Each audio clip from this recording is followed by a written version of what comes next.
About 3 years ago, I moved back to LA from Seoul, and straight away I gained 30 pounds. And I really didn't feel good. I felt really heavy, and I felt bloated and uncomfortable all the time. So I spent a lot of money going to try to find out what was wrong, if I had new food allergies. And so I decided to do the program to cleanse my system and restart.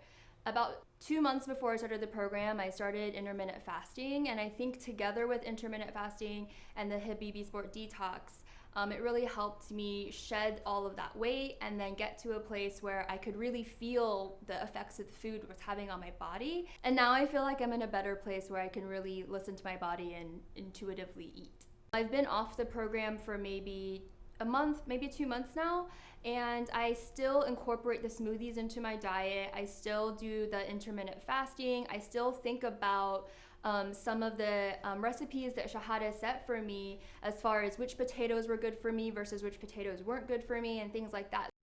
I say the most difficult part of the program is prioritizing your commitment to the program. So finding the time to be able to meal prep and do those types of things, it can be difficult, but it just depends on like what's really important to you.